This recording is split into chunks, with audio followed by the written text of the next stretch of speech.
धुरी टूट गई। कई कई पीछे बैठी थी, कई कई ने देख लिया, ओ मेरे पति के रथ की धुरी टूट गई। अब ये धुरी टूटी है, अब ये मेरे पति गिर जाएंगे और सारे राक्षस चारों ओर से इनको घेर लेंगे, इनको मार डालेंगे, मेरे पति मर जाएंगे, मैं विधवा हो जाऊंगी। इतना ही नहीं, लेकिन देवता हार जाएंगे, राक्षसों की विजय हो जाएगी, फिर कोई यज्ञ नहीं होगा, देवता हार जाएंगे, राक्षस जीत जाएंगे, कोई मंदिर नहीं होगा, कोई सत्संग नहीं होगा, कोई यज्ञ नहीं होगा, यज्ञ नहीं होगा तो वर्षा नहीं होगी, वर्षा नहीं होगी तो अन्न नहीं होगा, अन्न नहीं होगी तो संसार के प्राणी, अकाल बच जाएगा, ये तो प्रलय हो जाएगा। तो मुझे कुछ करना होगा, मैं क्या करूं? तो ध्यान, हे माता या देवी सर्वभूतेषु बुद्धि रूपेण संस्थिता नमस्तस्यै नमस्तस्यै नमस्तस्यै, मुझे कुछ बुद्धि दो, मैं क्या करूं इस समय में। तो माता ने बुद्धि दी।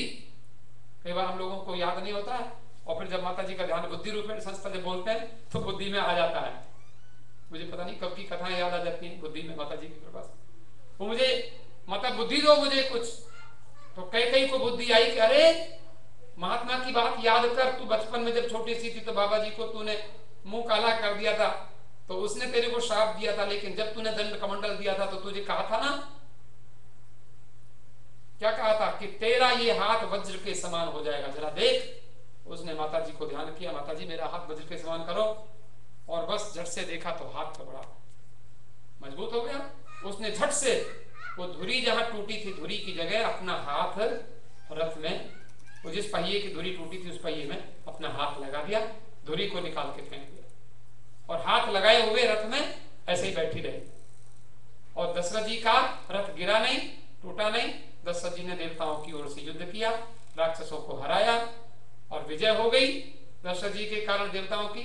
फिर विजय करके इंद्र आदि ने बड़ा सम्मान किया, और फिर अयोध्या में पहुंचे।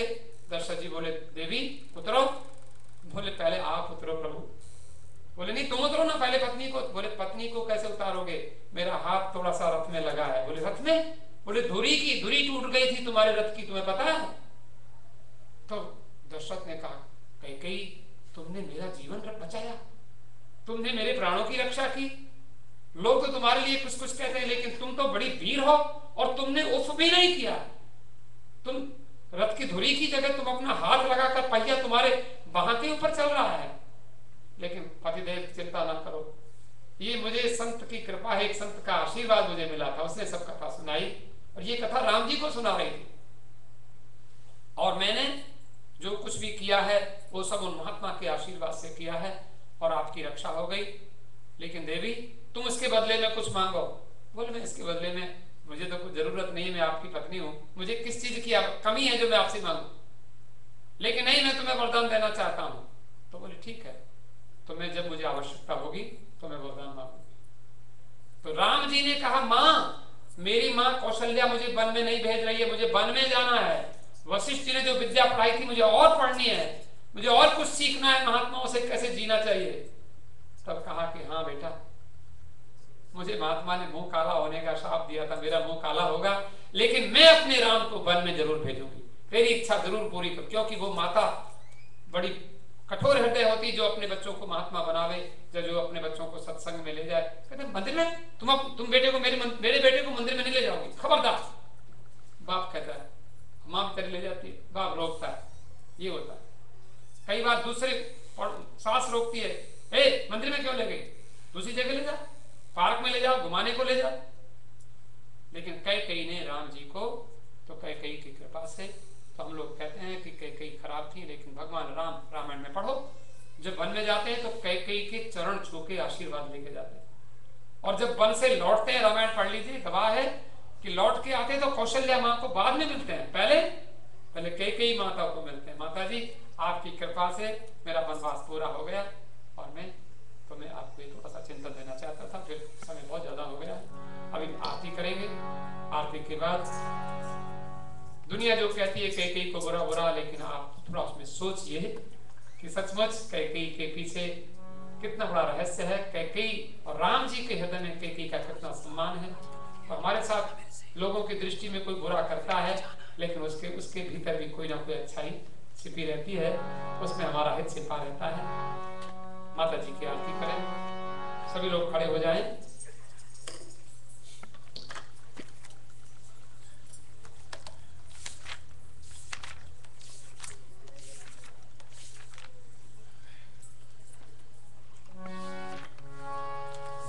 जननी जय जय, माँ जग जननी जय जय, भय हारिणी हारिणी भय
Hare